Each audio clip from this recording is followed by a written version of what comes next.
시청자 여러분 안녕하십니까? 출발 성공 투자 박민영입니다. 안녕하세요. 김수정입니다. 새로운 한 주가 또 시작이 됐습니다. 시간이 참 빠르다 이런 생각이 드는데요.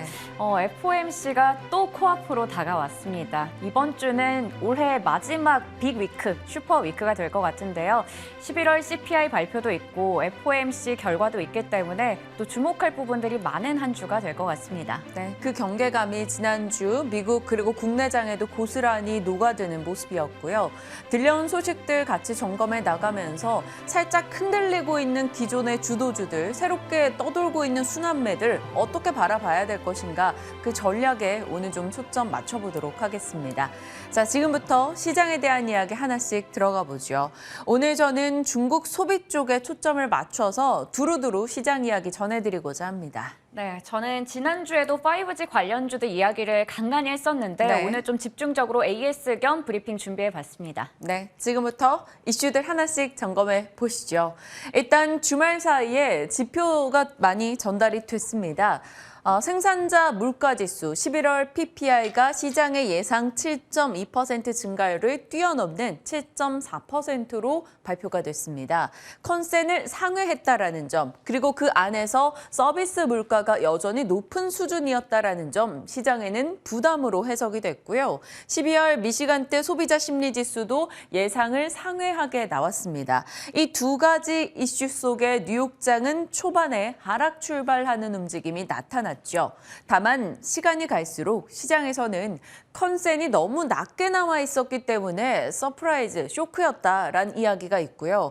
또 10월 8.1% 대비해서는 큰 폭으로 하락하고 있다라는 해석이 덧붙여졌습니다. 이 때문에 뉴욕 증시가 다시 한번 낙폭을 줄이는 흐름이 나왔죠. 그리고 얼마지 않아서 12월 미시간대 기대 인플레이션이 나왔는데요. 1년 인플레이션 4.9에서 4.6%로 떨어졌습니다. 15개월 내 최저치인 거죠. 그러니까 연준이 의도한 대로 물가가 잡히고 있지 않다라는 분위기에서 아니야, 잡히고 있어라는 분위기로 넘어가게 됐고요. 시장에서는 그 흐름이 고스란히 반영되기도 했습니다. 어찌됐건 이번 주에 CPI가 나오고 있다 보니까 이들 지표에 대한 주목도가 그리 높지는 않았습니다. 연준이 통화정책에 반영할 땐 CPI나 PC 물가 데이터를 주로 보기 때문인 거죠. 자, 그럼 CPI는 어떻게 나와야 될까요? 시장에서는 11월 근원 CPI가 월스트리트 저널은 6.3% 정도로 예상된다라고 얘기했습니다.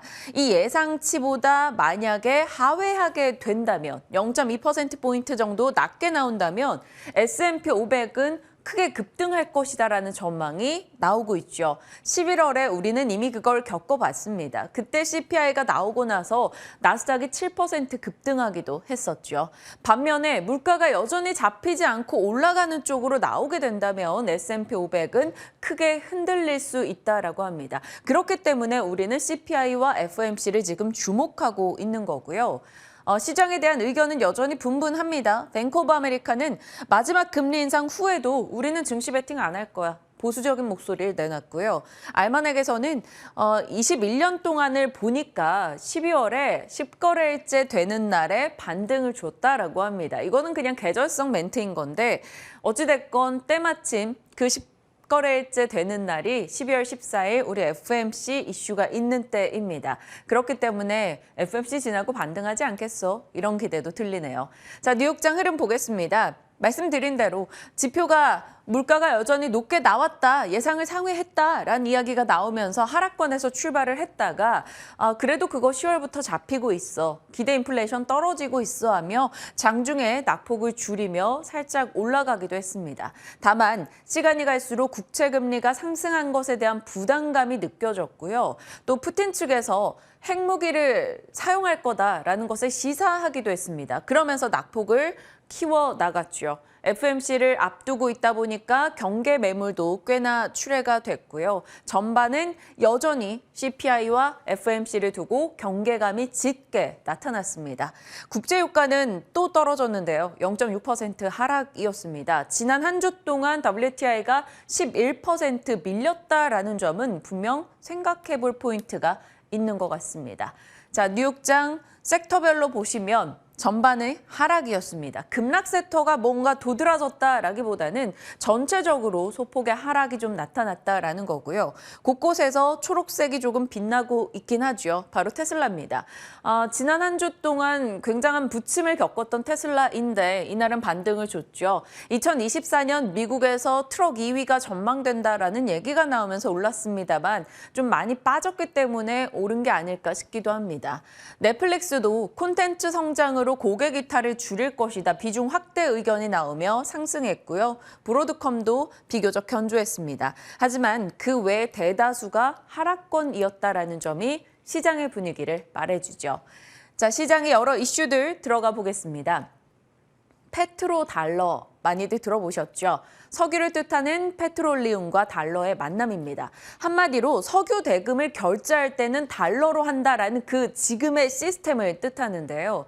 이 페트로달러로 인해서 달러는 기축통화로 입지를 그동안 유지해 왔었습니다. 그런데 여기에 지속적으로 도전한 게 바로 위안화겠죠. 시진핑 국가주석이 아랍국가 수장들과 만난 자리에서 석유와 가스의 결제를 위안화로 하겠다라는 뜻을 내비쳤습니다. 지금 사우디와 미국 관계가 좋지 못한 그 틈을 파고드는 전략을 쓰고 있는 거고요. 위안화를 국제화시키겠다는 의지를 다시 한번 내비친 거죠. 사우디의 결제를 만약 위안화로 하게 된다면 이것은 미국 입장에서는 굉장한 발작 버튼이 될 수 있습니다. 한마디로 미중 갈등이 추가되었다라는 것을 우리가 확인할 수 있는 대목인 거죠. 달러 위상이 그렇게 쉽게 꺾이진 않을 겁니다. 다만 이러한 틈틈이에 쌓여가는 문제점들이 언젠간 큰 충격이 주게 될진 않을까 살짝 걱정은 스럽죠. 과거 기축통화 패권 기간을 한번 찾아보고 정리를 해봤었는데요. 100년 혹은 그 이상 기축통화 패권을 쥐고 있던 국가들은 자기들이 언제 무너질 줄 알았겠습니까? 상상도 못했던 일들입니다만 어찌됐건 언젠가 달러가 끝나지 않을까라는 두려움은 한켠 안게 되는 거죠.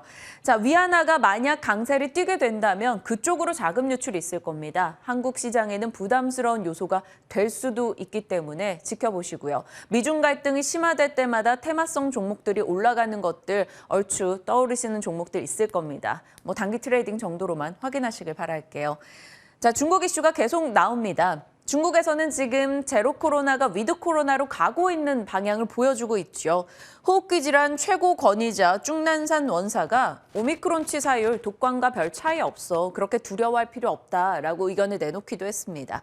그리고 오늘 한중 고위급 기업 회담이 화상으로 열릴 예정이고요. 중국에서 mRNA 백신에 대한 모멘텀 다시 한번 추가됐습니다. 관련주 들고 계신 분들 체크하시고요. 지난주에 뿌듯했습니다. 슬기로운 의사생활 방영 소식 전해드리고 그날 콘텐츠 관련 종목들 잘 가고 관련주들 급등 나오고 CJ E&M이 23년 내 최대 폭을 올랐다 이런 얘기까지 접하면서 뿌듯했어요. 그리고 주말 사이 또 추가된 소식이 25, 21가 오늘 공개된다라고 합니다. 비교적 최근 콘텐츠이기 때문에 정말 한한령 해제에 대한 기대감 가져갈 수 있을까? 우리는 모멘텀을 체크할 필요가 있겠죠.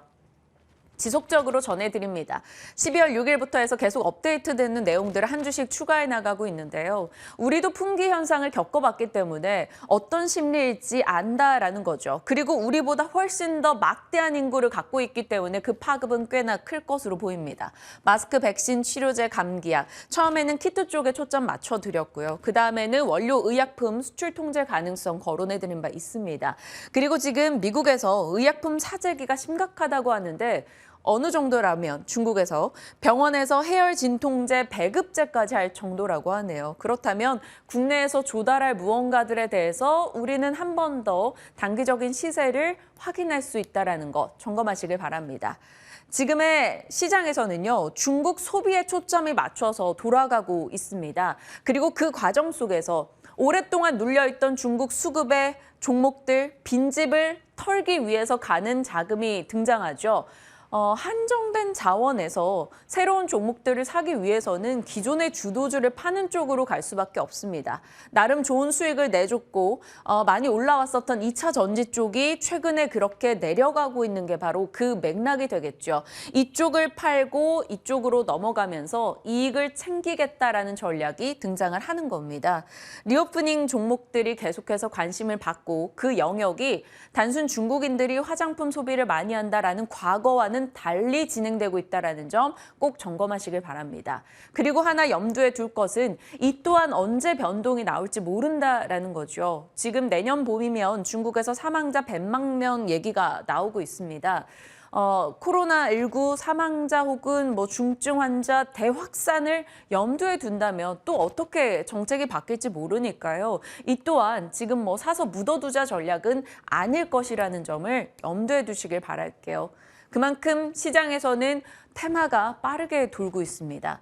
정신없는 울트라 파워 테마 장세다 이렇게 지난주도 전해드렸었는데요. 뉴스가 조금 있다가 뉴스가 살짝 보이지만 않으면 짧은 반영 후에 패대기 움직임이 나옵니다. 그래서 같은 이슈 속에서도 누군가는 크게 손실을 볼 수 있다는 점, 그게 내가 될 수 있다는 점 염두에 두시고요. 한 달 사이에 돌았던 테마입니다. 네온부터 재벌집 막내 아들 정치 테마, 리오프닝 아바타 한알령, 그리고 테슬라 레이더 관련주까지요.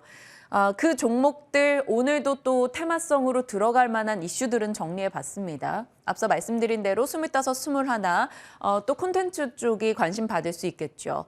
삼성전자 조직 개편 이슈가 있었습니다. DS 미래건설혁신과 디지털 트윈 TF가 설정이 됐다는데 아직 정확히 어떤 일을 할지 모르겠으나 이름만으로 봤을 때는 관련주 이렇게 뽑아볼 수 있다. 이런 얘기 나왔습니다. MDS테크가 시간 외에서도 올라가기도 했고요.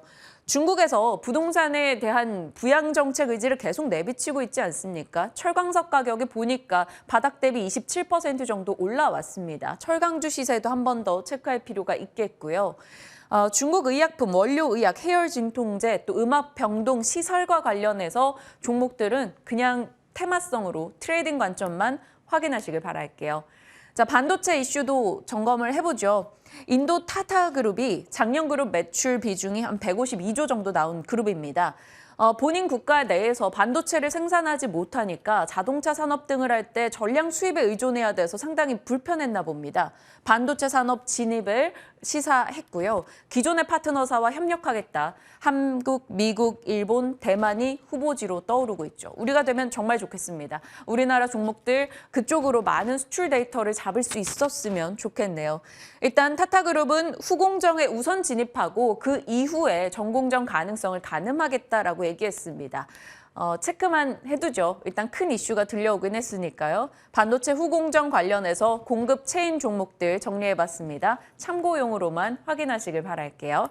자, 5G 가볼게요. 네, 5G 관련주들은 지난주에도 여러 차례 또 브리핑 전해드리기도 했었는데요. 이 사진 벌써 세 번째로 보실 겁니다. 네트워크 장비사들의 상위 11개 매출액이 전년 동기 대비해서 늘어났고 앞으로도 이들 기업들의 실적 개선에 대한 기대감이 나오면서 관련주에 대해서 긍정적인 리포트가 전해지기도 했습니다. RFHIC, 솔리드, 이노와이어리스, 그리고 HF, HFR까지요. 모두 실적 호전세가 뚜렷한 기업들로 주목을 받고 있는데요. 관련해서 지난 목요일에 미국장에서도 통신 장비주들이 올랐습니다. 그런데 금요일장에서 좀 빠졌기 때문에 오늘 정규장에서 국내 5G 관련주의 흐름도 주목할 필요가 있을 것 같습니다. 다음 페이지를 넘겨보신다면 올해 5G 가입자들이 전 세계적으로 국내 모두 다 가파르게 상승하고 있다는 걸 확인할 수가 있는데요.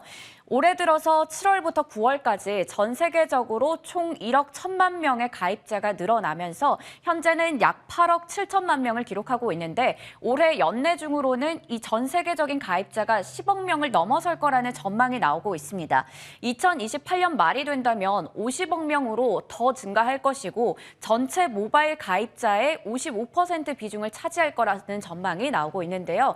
이는 기존의 LTE 때보다 약 2배 더, 2년 더 빠른 속도라고 합니다.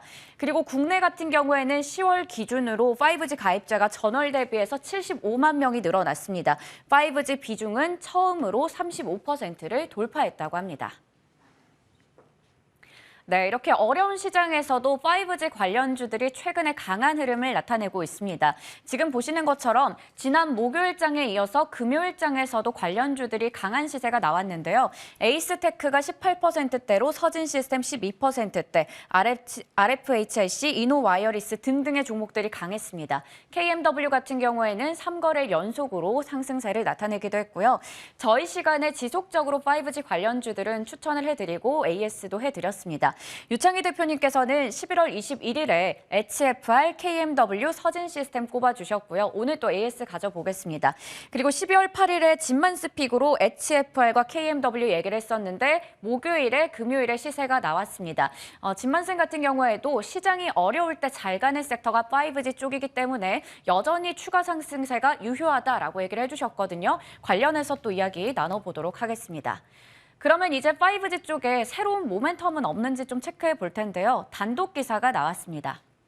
삼성전자가 인도의 1, 2위 통신사에 5G 장비를 공급한다라는 건데 인도는 14억 인구를 보유하고 있고 중국에 이어서 세계 두 번째로 큰 이동통신 시장입니다. 그러한 이동통신 시장의 점유율을 총 80%가량의 삼성전자 5G 장비가 납품이 된다라는 소식이 전해진 건데요. 이 빅2 쪽에 납품하는 물량은 최대 5조 원 상당으로 추산이 되고 있습니다.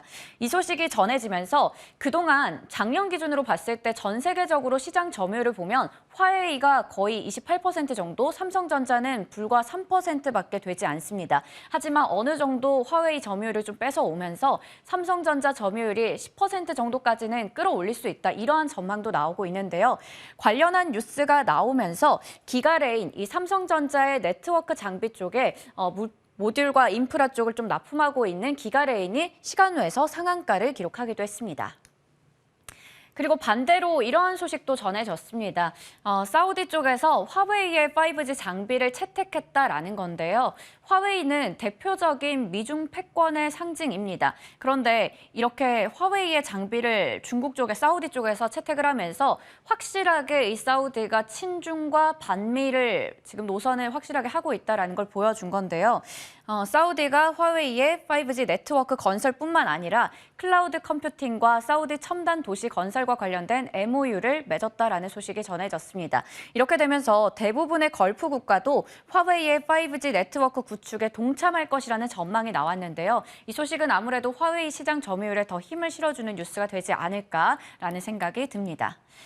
관련해서 오늘 5G 관련주들 이야기 더 나눠보도록 하겠고요. 가나 안 가나도 체크해 보도록 하겠습니다.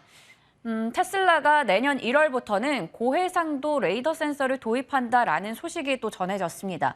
그동안에 이 레이더, 라이다는 우리는 안 쓴다. 카메라에만 사용을 하겠다. 카메라만 고수를 하던 테슬라 비전을 내놓던 일론 머스크가 이렇게 발표를 한 건데요. 관련해서 레이더 센서 관련주 흐름이 나올 수 있어서 국내 관련주들 정리를 좀 해봤습니다.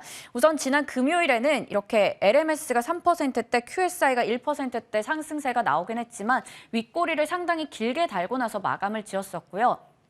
금요일 매매 기술 시간에도 다냐쌤께서 QSI와 성우 아이텍을 좀 추천을 해주셨는데 오늘 또 뒷시간에서 AS 가져볼 것 같고요. QSI 같은 경우에는 시간외 거래에서 7%대 추가 강세가 나왔기 때문에 확인해 보시길 바라겠습니다. 다음 가나 안 가나도 체크해 보겠습니다. 앞서 중국 쪽에서 우리나라 드라마에 관심이 많다라는 얘기도 해주셨는데 재벌집 막내 아들 같은 경우에는 공식적으로 공개된 건 아니지만 좀 불법 유통이긴 하지만 상당한 인기를 또 누리고 있다고 합니다. 웨이보에서는 관련한 키워드가 조회수 13억 회를 돌파했다고 하고요. 태양의 후예 이후로 최고의 히트작이다 이런 평도 나오고 있다고 해요. 일단은 지금 최근 시청률이 사실 약간은 주춤한 모습 나타내고 있습니다. 하지만 또 중국 쪽에서 이렇게 인기 많은 모습 나타내면서 우선은 금요일에 콘텐츠 관련주들 재벌집 막내 아들 관련주들까지 다 같이 올라갔거든요. 관련주 시세 여전히 유효한지도 체크해 보셔야겠습니다. 태양의 후예 때 송중기 씨 인기가 워낙 뜨거웠었기 때문에 아마 그 영향도 분명히 있을 겁니다. 국내 시청률은 주춤하고 있는데 이쪽에 초점이 맞춰질지 아니면 해외에서의 반응에 초점이 맞춰질지 봐야 될 것 같습니다. 오늘도 5G부터 해서 철강 혹은 각종 테마, 중국 소비주 저희가 점검할 내용이 많아서 여기서 브리핑은 마무리 짓고 전략으로 가겠습니다. 지금부터 함께 하시죠.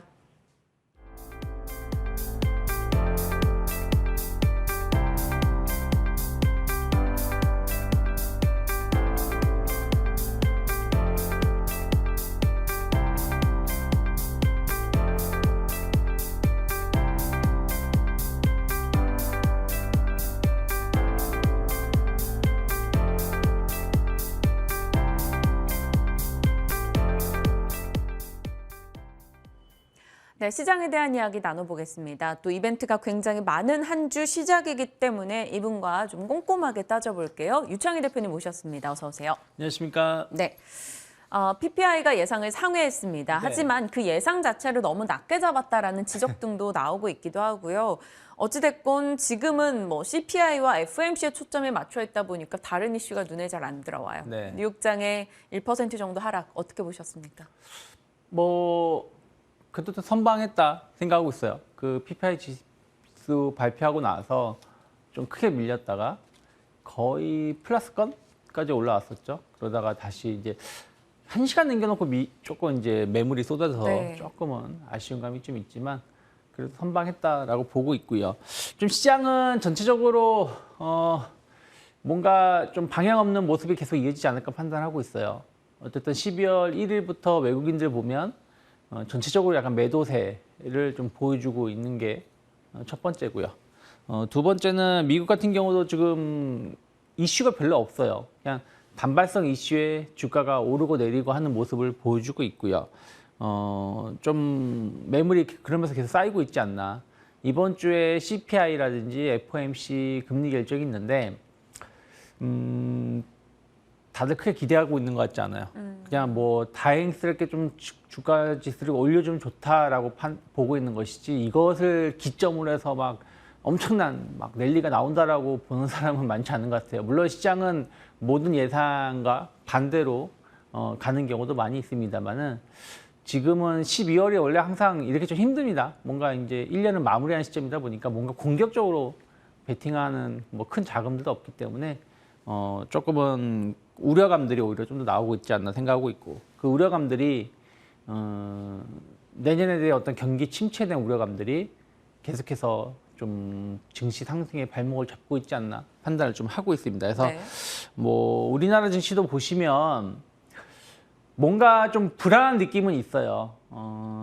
삼성전자 같은 경우는 다행히 지난 금요일에 삼성전자 하이닉스가 좀 꽤 큰 반등을 줘서 다행이긴 합니다만은 뭐 하이닉스는 신저점은 갱신한 다음에 올라온 것이고 삼성전자도 6만 원을 이탈했다가 겨우 이제 회복한 정도 수준이다 보시면 되겠고요.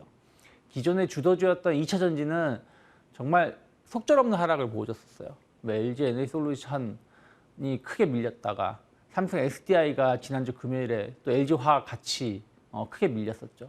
에코프로비에 뭐 그 관련된 2차 전지 소재주들도 크게 하락을 했습니다. 그러면 약간 뭐 기존 주도주에 대한 어떤 불안감이 있을 수밖에 없는 것이죠. 거기다가 뭐 태조 이방원이라고 할 수 있는 뭐 그 조선주는 이번 반등장에서 전혀 오른 게 없었고 네. 태양광, 풍력도 최근 일주일만 보면 고점 대비해서 좀 하락 각도가 좀 가파르게 좀 하락세를 좀 보여주고 있어요. 그래서 네. 전체적으로 봤을 때 주도주가 없다. 그러면서 이제 계속해서 끝날 것 같으면서 끝나지 않는 게 중국 순환매요. 리오프닝 관련된 종목군들인데 저는 여기에 대해서 그렇게 썩 좋은 그 말씀을 드리지 않았고 지금도 썩 좋은 말씀을 드리고 수가 없지 않나 판단하고 있어요. 왜냐면 그래도 면세점에 대해서는 긍정의 시각 계속 주셨잖아요. 네, 뭐 카지노라든지 뭐 일부 면세점 그리고 그 엔터 뭐 컨텐츠는 나쁘지 않다. 근데 이것은 중국 때문에 나쁘지 않다고 말씀드린 게 아니라 원래 좋아지고 있었고 중국이 더해진다라면 더 좋아진다라고 말씀드린 것이지 중국 때문에 엄청 좋아질 거라고 말씀드린 건 아니었다는 것이죠. 그래서 그런 쪽에 대해서는 관심도는 여전히 가지고 갈 수 있는데 지금 전 세계적으로 코로나 확진자가 계속 늘어나고 있다고 해요. 지금 한 50만 명 돌파 예상이 되고 있는데 오히려 중국은 코로나 봉쇄가 완화되고 나서 확진자가 쭉 꺾이고 있습니다. 첫 번째 차트는 뭐냐면 노란색이 원래 예상대로 확 늘어날 것이라는 전망이었는데 지금 파란색으로 훅 꺾이는 모습을 보여주고 있는 거고 그 다음 옆에 있는 거는 사망자예요. 네. 그러니까 뭐 썩 좋은 자료는 아니지만 사망자가 급감하고 있다는 것이죠. 여기에 대해서 이제 분석하는 것은 코로나 관련해서 지자체 예산이 없어서 PCR 검사 네, 이런 걸 못한다. 혹은 기피하는 거라고 말할 수 있겠죠. 우리가 예전에 일본 같은 경우 확진자가 뭐 0명이라고 발표했을 때도 네. 이게 말이 되냐. 전 세계적으로 막 몇백만 명씩 나올 때였으니까. 그래서 그런 부분들이 의심 가는 게 첫 번째고 두 번째는 그러니까 정말 자금이 없어서 지자체가 예산이 없어서 그런 것인지 아니면 검사를 했음에도 불구하고 중국의 통계가 좀 신뢰성이 떨어지다 보니까 그런 것인지 모르겠습니다만은 이런 부분들이 과연 얼마나 속일 수 있을지 여부는 좀 봐야 된다는 생각을 좀 하고 있어요. 그렇다면 저는 좀 관련 종목군들 좀 단기 급등 이슈가 좀 있기 때문에 저는 조금은 올라가면 올라갈수록 비중을 줄이시는 것이지 지금 막 신규로 매수할 만한 매력은 없다. 그래서 시장 자체에 대해서는 조금 중립적인 시각, 조금 보수적인 시각은 더 가야 되지 않을까. 그래서 현금화 전략은 계속 이어질 수밖에 없지 않을까 판단하고 있습니다. 네. 대응을 하지 말라라는 게 아니고요. 지금 신규 진입에 대해 공격적일 수 없는 이유에 대해서 말씀을 주신 거고 솔직히 내가 이거 해서 3%, 4% 그날 치고 빠지겠다는 분들이야. 그거야 네. 뭐 본인의 선택에 맡기는 일입니다. 계속 주의하시면서 대응하시라는 점을 강조해 드리고 있는 거고요. 시장에 대해서는 아직까지는 조금 더 보수적인 의견을 건네주셨어요. 5G 쪽 가겠습니다. 저희 뭐 대표님도 그리고 진마쌤도 저희 5G 얘기는 계속해서 다뤄왔었기 때문에 최근에 5G 관련주 상승에 저희가 떳떳하게 또 보람차게 있는 상황입니다. 5G 관련주 더 갈까요? 조금 더 갈 수 있다라고 보고 있어요. 그러니까 아직은 그러니까 그 올해 그래도 몇 번 말씀드렸는데 참 갈 것 같으면서 못 간 게 5G거든요. 내년에도 저는 이런 모습을 보여주면서 조금씩 우상향 기조가 좀 더 이어지지 않을까 판단하고 있어요. 일단 첫 번째는 북미 투자 확대 그리고 뭐 안정적인 수주 잔고 유지인데 이 수주 잔고 유지가 북미 투자만 확대하느냐 그건 아니에요. 그러니까 글로벌 시장이 5G에 대한 어떤 투자도 계속 늘어나고 있고 우리나라 같은 경우도 통신사들한테 일단 경고를 주지 않았습니까? 네. 투자 안 할 거면 전파 다시 내놔. 지금 5G 가입자들이 알게 모르게 불만이 많아요. 저도 5G 쓰는데 이게 과연 5G가 맞나? 맞아요. 이게 4G인가 5G인가 뭐 그런 느낌을 받고 있거든요. 그래서 그런 부분들에 대해서 투자를 많이 안 했다는 게 확인됐고 거기에 대해서 경고를 줬기 때문에 아마 투자를 안 할래 안 할 수 없지 않을까. 그러면 관련돼서 어떤 매출 증가는 좀 더 나올 수 있지 않을까 판단을 좀 하고 있고요.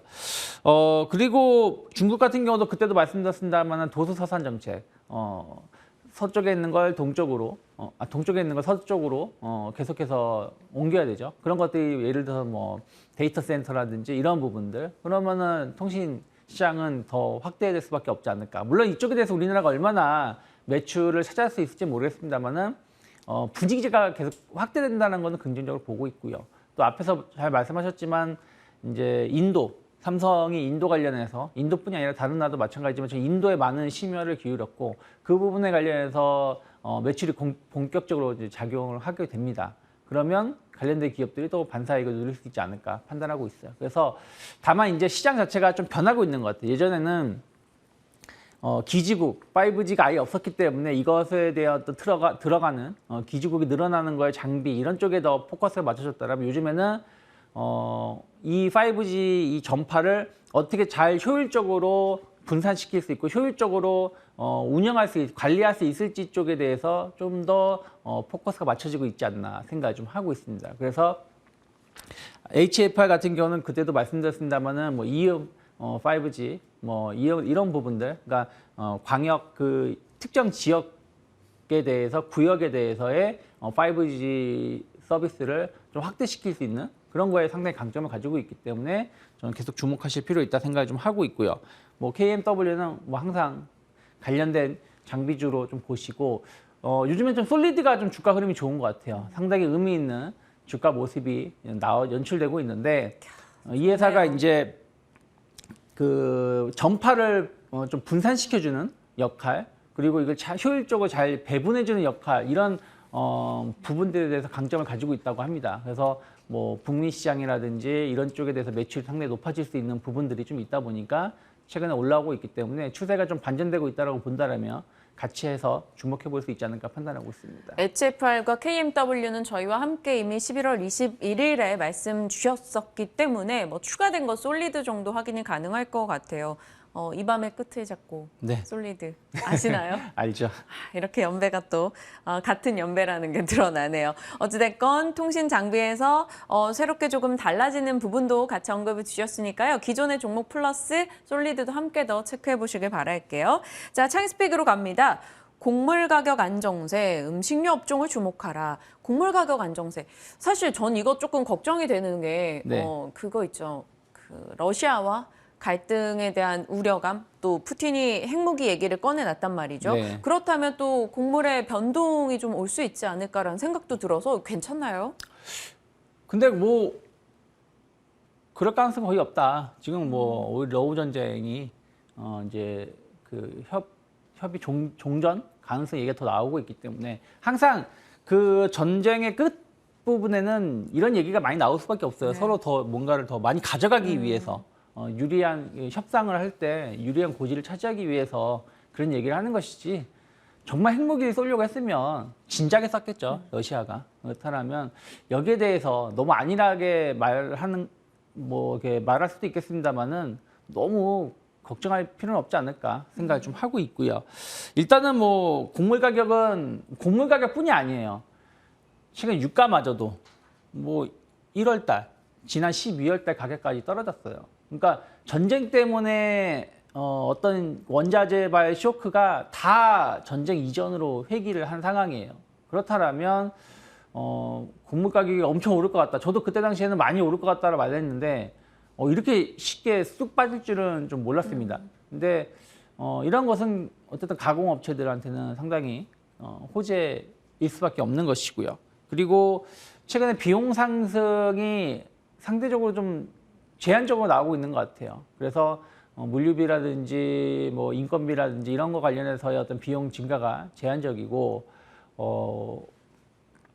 오히려 그 가격 상승, 특히 올해 그 가격을 많이 올린 우리 입장에서는 화가 나겠지만 소비자 입장에서는 기업 입장에서는 가격을 제일 많이 올린 회사가 농심 CJ제일제당이라고 해요. 오리온, 세 개 기업이 가격을 제일 많이 올렸다고 하는데 뭐 특히 라면 가격은 올해 3차례 올리지 않았습니까? 뭐 그런 부분들이 상당히 실적을 선방시켜주는 요소가 되었고 또 지금은 국물 라면 시대 아니겠습니까? 겨울, 가을 이런 시기는 그렇다면 매출이 더 늘어날 수 있다라고 판단하고 있어요. 거기다가 북미 수출, 그러니까 약간 신흥국 쪽에서는 뭐 삼양식품, 불닭면이 수출이 많다라면 북미라든지 유럽 쪽은 신라면이라든지 이런 농심 쪽에 대해서의 어떤 매출 수출 비중이 높기 때문에 이런 것들도 전 나쁘지 않다라고 보고 있어요. 그렇다면 뭐 최근에 주가도 계속 우상향 기조 이어가고 있기 때문에 한 37만 원 정도 목표가는 열어놓고 있고요. 손절가도 한 32만 원, 뭐 지금 33만 7천 원이기 때문에 32만 원이 크게 이탈하지 않는다라면 충분히 분할 매수해 볼 수 있는 기업이 아닐까 판단하고 있습니다. 그래서 지금은 어떤 섹터라든지 시장을 보기보다는 좀 개별 종목에 좀 집중해서 단기 트레이딩 관점에서 접근하는 게 맞지 않을까 판단하고 있습니다. 네. 농심과 앞서 말씀 주신 솔리드 차트가 좀 비슷하게 느껴지네요. 네. 농심은 11월 2일에 이미 저희와 함께 호흡했던 종목입니다. 11월 9일이네요. 네, 다시 한번 관심을 가져보자라는 의견, 어찌 보면 2차 목표가가 될 것 같아요. 37만 원 건네주셨습니다. 다양한 종목에 대한 전략, 오늘 유창희 대표와 함께했습니다. 고맙습니다. 고맙습니다.